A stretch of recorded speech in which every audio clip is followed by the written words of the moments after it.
10th day of the season. It's about 7:15 local time.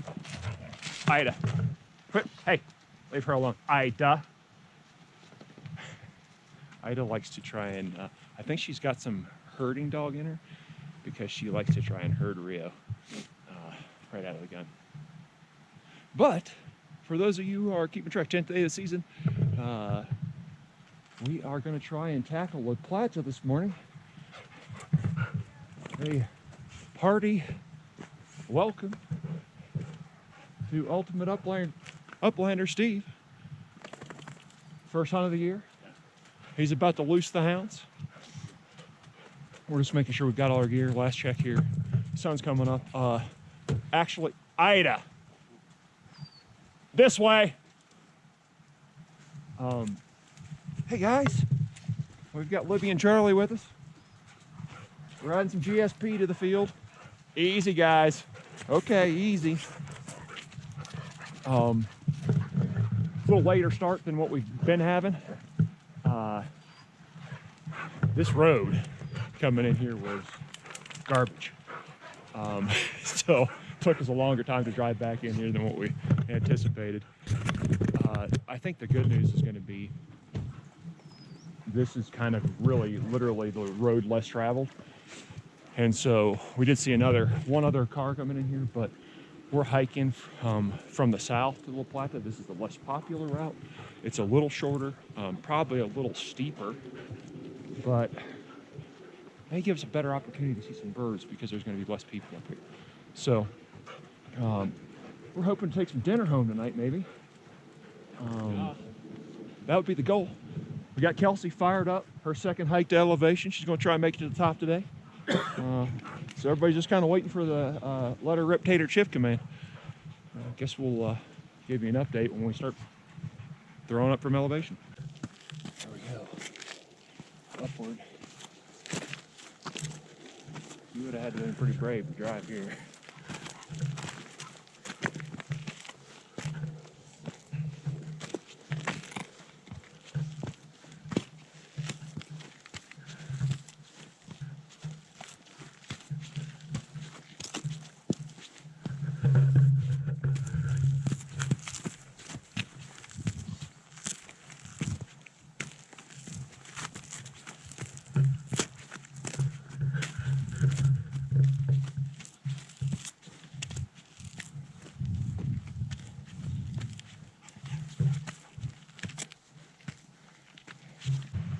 So we're just about an hour in. I'm taking it pretty constant and easy pace. Good thing if you're going to hike the Plata in this direction, coming from the south, is there's a really strong creek running in here. So if you've got a filter, you can refilter. The good news for the dogs is so we can just conserve the water we're carrying for him and allow them to drink out of that creek. The other thing with that water here, this is great looking mixed cover. I mean, this looks like bluegrass cover. Dogs have been birdie a couple times, but I haven't put one up yet. But looks really nice, beautiful hike at this point, good water supply, and those are important things for what we're trying to get done here. We'll keep hiking uphill with this.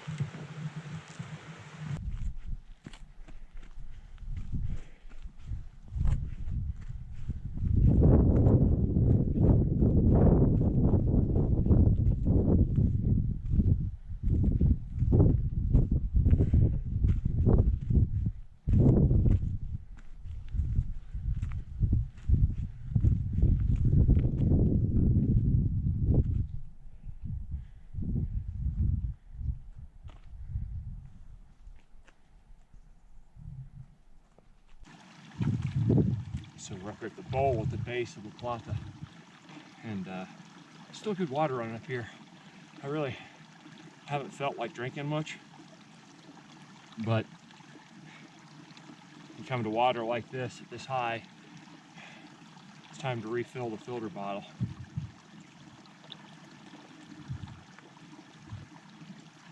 So I'm going to drink as much as I can right here. just force hydration on myself.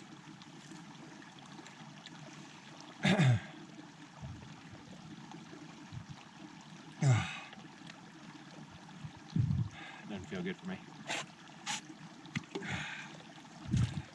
It's one of those gray bottles where the filter is in the bottom. You're using pressure that you apply. Good news is this will make my water nice and ice cold again. Just drop it in there and make sure your vent's open.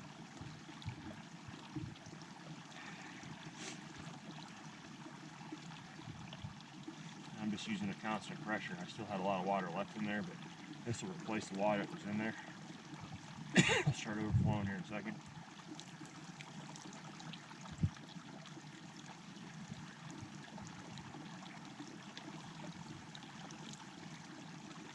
There we go. Topped off again. Rio just came down in.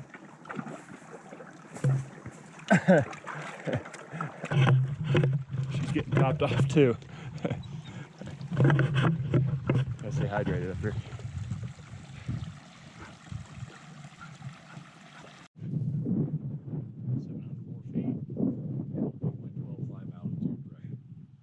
Sucks the wind, but Ryan's still here with me. He did gain his typical 25-yard every 10-minute gap, but he stopped. He was ready to catch up so he could get video one more time. It's beautiful up here. Best I can figure, that's probably a false summit to La Plata.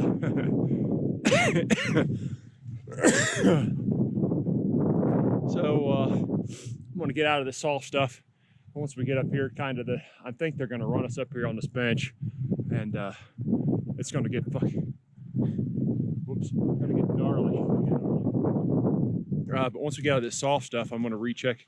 Looks like Rio's torn through some of her upper armor, probably up armor again, and just try and keep them intact a little bit longer before I hack my lung up. So really we're getting up here above what would be really prime bluegrass country, above tree line. So we're more into what would be ptarmigan country. And I thought they'd have something up there, because that, you know, a little bit ago, it's just the way the reality changes when you're up here and you get different views of things. I thought we were going to be hiking to the top up there. And really what it looks like now is you can see the trail cut up here at the end. It goes nutso vertical, and I think it's going to go in behind that knife edge, and that would be La Plata, I think.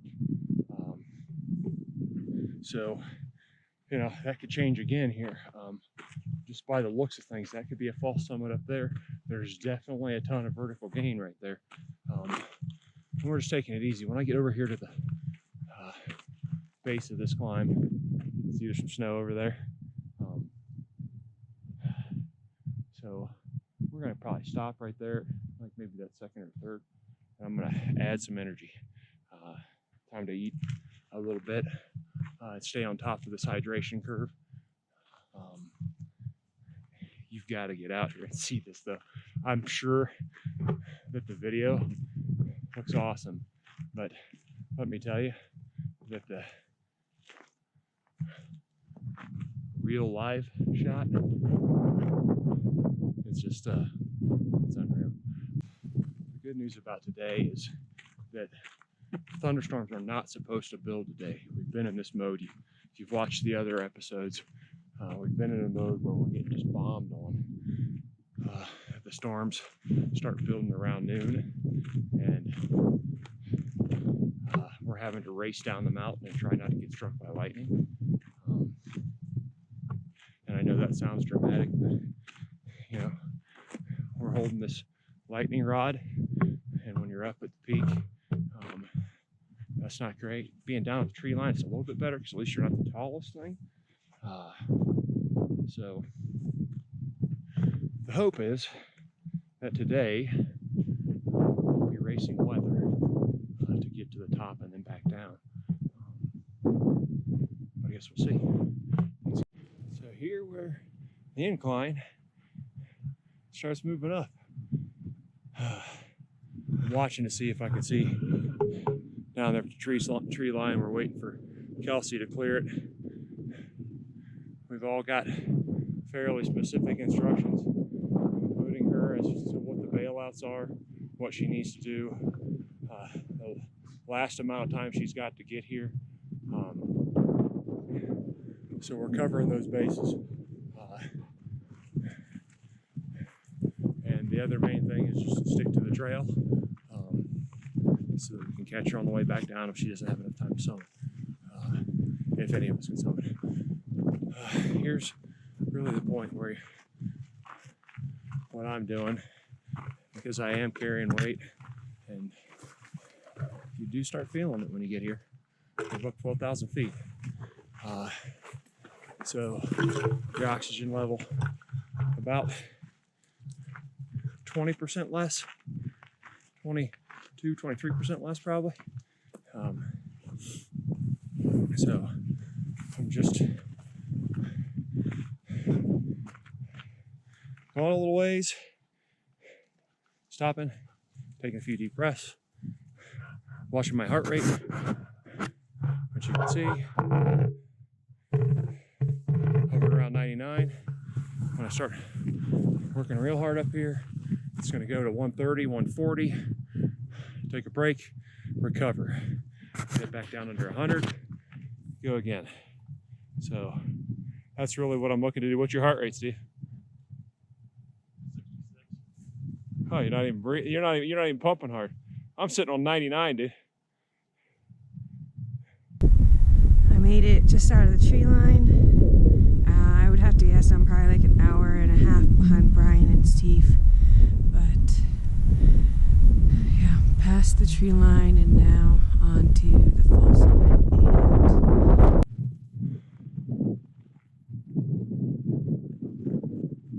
This is Steve's second day at elevation, his first hike. He's actually packing heavy right now. He's doing a test hike for an overnight we've got coming up. So he's got to pack on with extra gear, about everything you can think of. Separate tent, 30 plus pounds. So I can tell you that when you're pushing weight up this hill, it counts.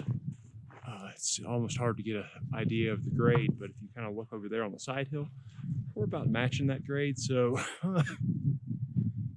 well, I know it's in excess of 30, maybe close to 45. So anytime you get on these hikes or these hills and you see people hiking at different paces, you don't know what their reality is. You don't know what they've got in their pack. You don't know when they came to elevation or if they just hiked another one yesterday. So the truth is this isn't a race. You're here to enjoy it. And if you're racing, I mean, that's cool, but I don't think the accomplishment is in necessarily beating somebody else up the hill. We're hoping that Kelsey can make it in time. So that's our big hope.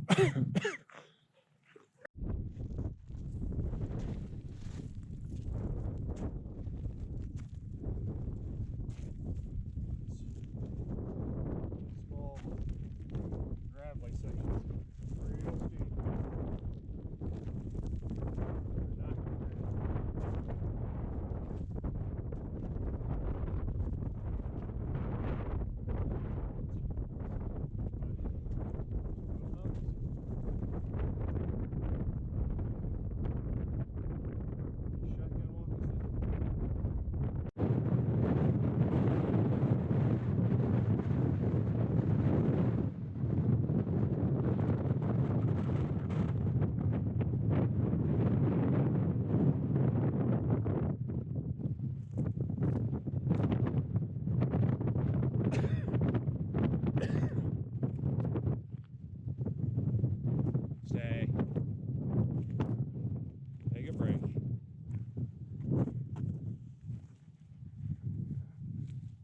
wind coming through that saddle. Hoping Steve can get up here to this saddle on the backside and take a little break. He's running the oldest dog we've got out here, which is Charlie. And she fell last year at altitude when we were chukar hunting. So he's reasonably so taking it easy with her and making sure she's sticking closer to the trail when stuff gets rough. As you can see, I'm adjusting some armor here on Rio, trying to get a little bit more distance out of this.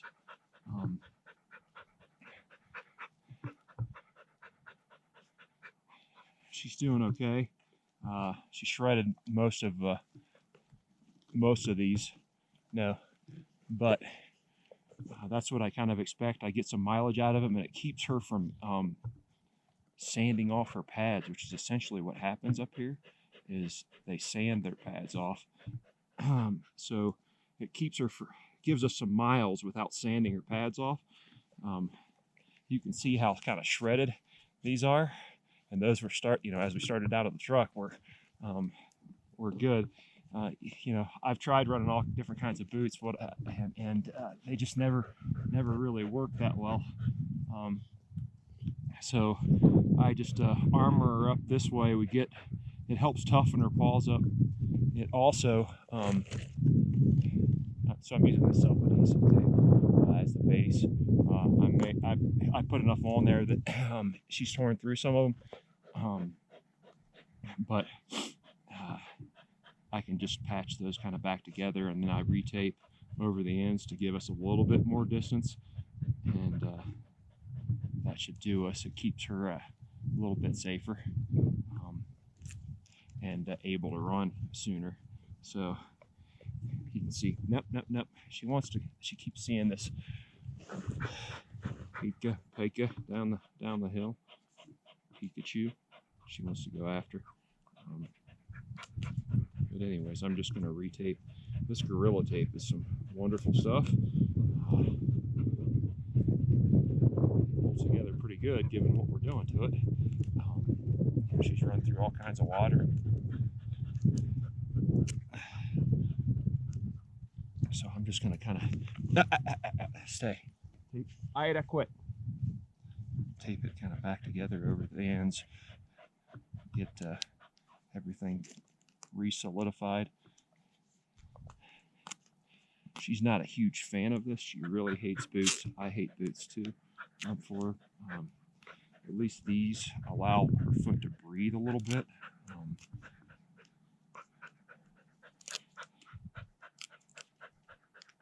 Summit's up behind us that way. That's a ways to go. We've got about 1,500 or 1,600 vertical left probably.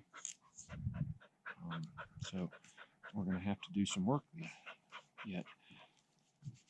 So I just kind of rub them together like that. She will bust out of those again, but yeah, get kind of a little system going. It's worked for us okay. I may do a little bit more adjustment, but we'll see if Steve can get up here and then we'll start again.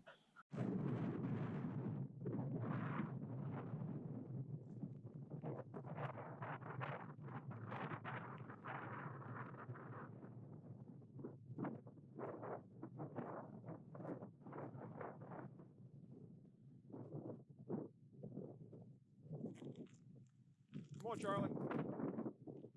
Come on, Glenn. Come on.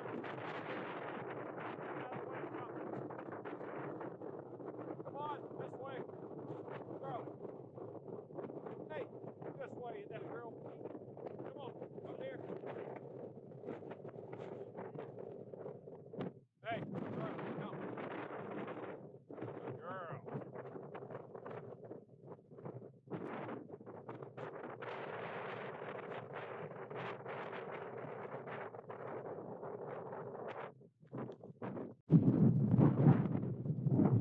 Flat up here on the way up.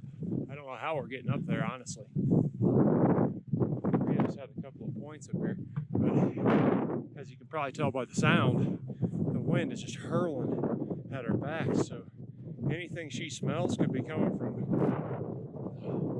60, 70, 80 yards downhill, maybe further. So, and since this is really ptarmigan country, we can't shoot them. We're going to try and stick to the path and maybe get to the top before storms build. So that's the plan.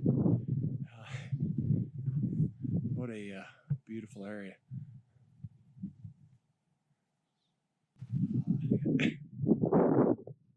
Still got broken skies, which is good, although I don't like the clouds building. It took me about 20 minutes to get from the saddle to here.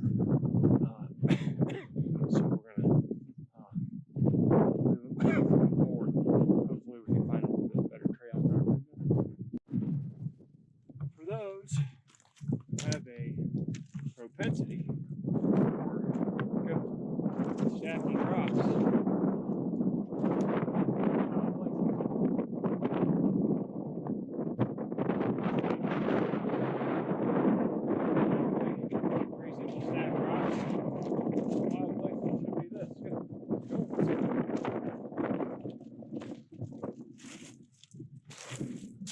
indicating trails. Let's navigate. At the fall summit, and I ran into Steve and Libby and Charlie.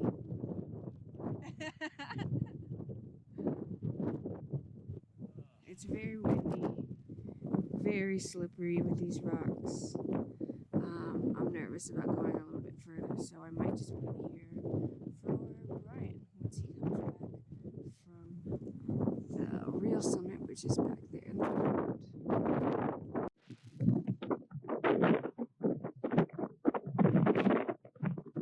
Unfortunately, on this talus,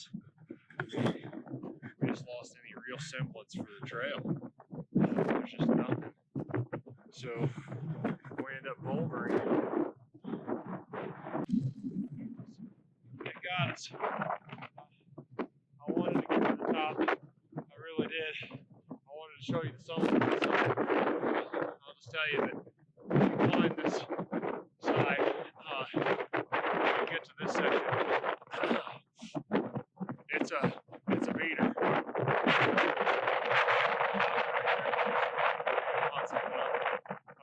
I just don't want to spend any more time out there. They just keep building out there, and that's a sign that by the time I get up there, I can't hold it down this fast. It's not really a marked trail. It's a very slight trail. I don't think that it's wise of me at this point. It's 11:30. I just don't think it's a good call. So we're going to do the safe bet. What's safe for the dogs and I. We're going to head down. Sorry I couldn't get you up there. I wanted to see what it was. This is one of the best climbs we've been on. We could have made it. There's an easier route going the opposite direction. It's the more traveled route. We took a risk coming up this route, and that risk has kicked us in the teeth. So we're gonna go down. I just, I'm kind of sick about it, honestly.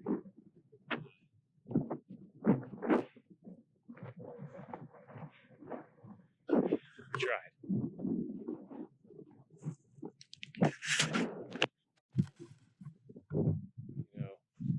The truth is that I'll never know 100% whether I made the right decision or not to turn back. I mean, I'm not going to know that. It's unknowable. Did I talk myself out of it? Could have.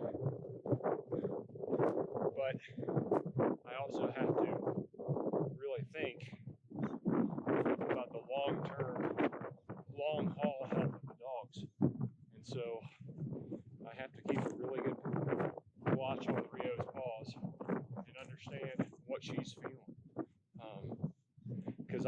she could be benched for days and days and days. And as you guys know, we're on the schedule, to try and climb once every couple of days. It's an aggressive schedule that's long term. So, yeah, I'm not going to know.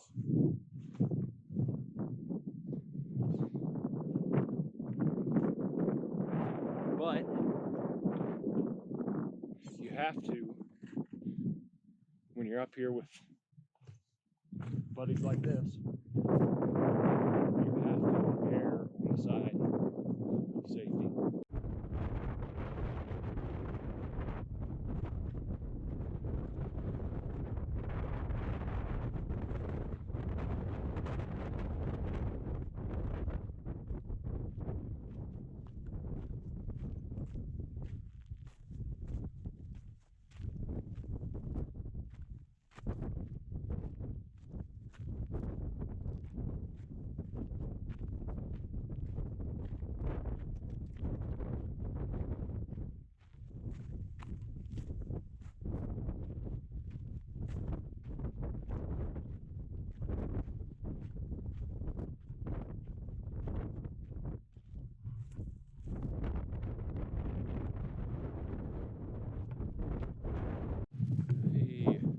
There's the rest of the crew waiting down here in the basin.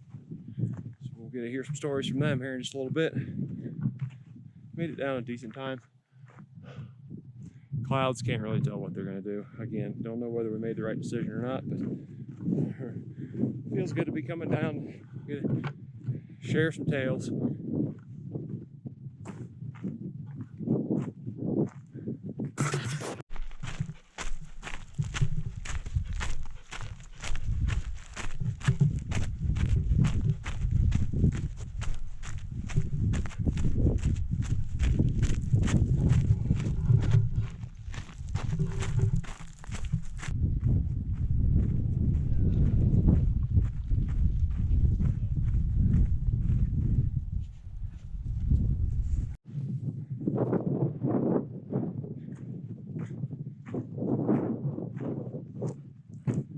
And make it.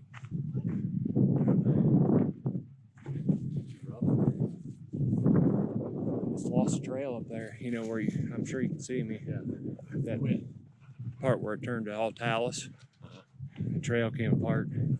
We were bouldering over car-sized boulders for half an hour. And I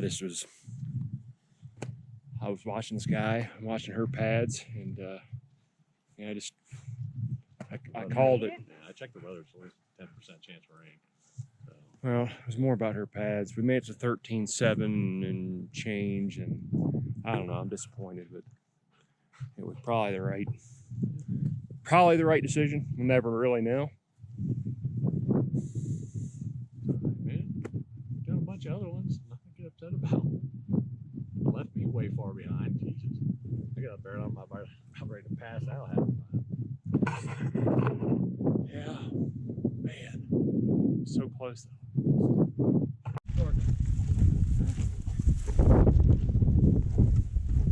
Got everything?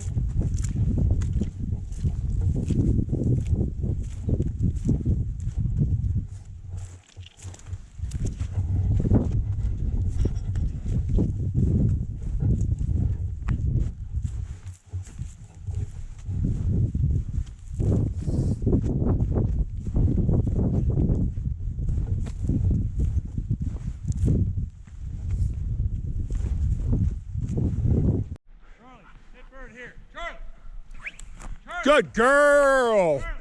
Good girl. Mine. My bird.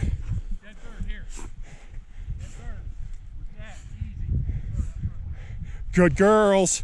Good girls.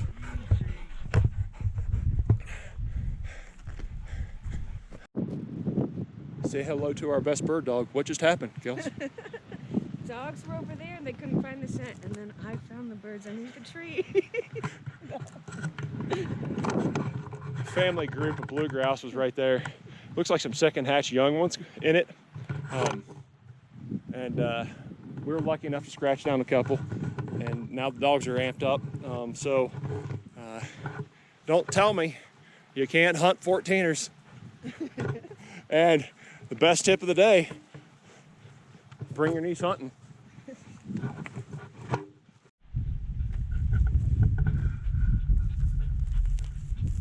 You guys did good. Good job.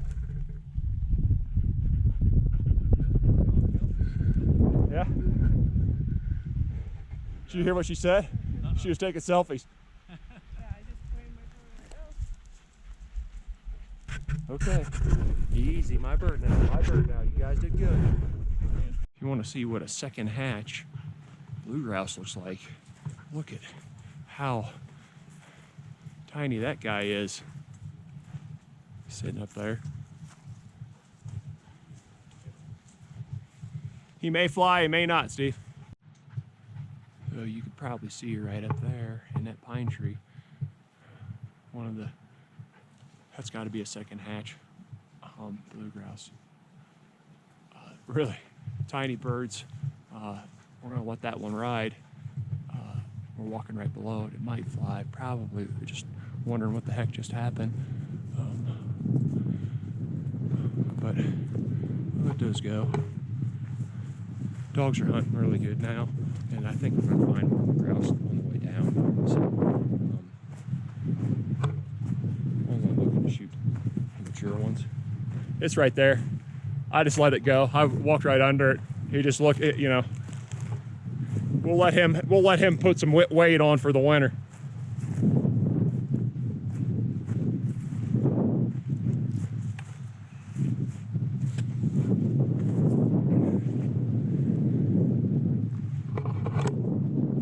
Dogs are all birdie.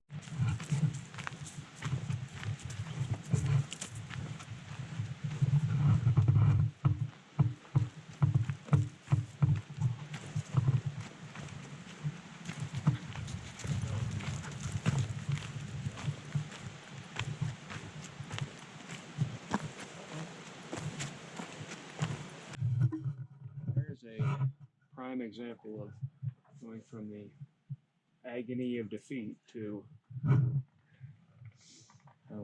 they couldn't have got much better. No. Would have been nice to climb to the top, but we've got dinner. I'm gonna clean these birds here, put them in the cooler, head back to camp. So it was a good hike, good hunt. I learned a little lesson even. You know? Discovered that we have a new bird dog. I'll see the bird dog. She's gonna get to see her first birds clean. It was a great day. You know, if you aren't invested in wild places, you need to get invested in wild places in your public lands. You know, if you're a bird hunter, you need to stop chasing limits and start testing your own, because that's what we're out here doing. If you're not a bird hunter, and you want to learn more about the ultimate underdog species, upland birds, then you should follow us on Facebook, Instagram, and Twitter. And definitely you're going to want to subscribe on YouTube. Because next month you're going to see that hike in all its glory and agony. And yeah, maybe we will share some dinner. You got tired bird dogs.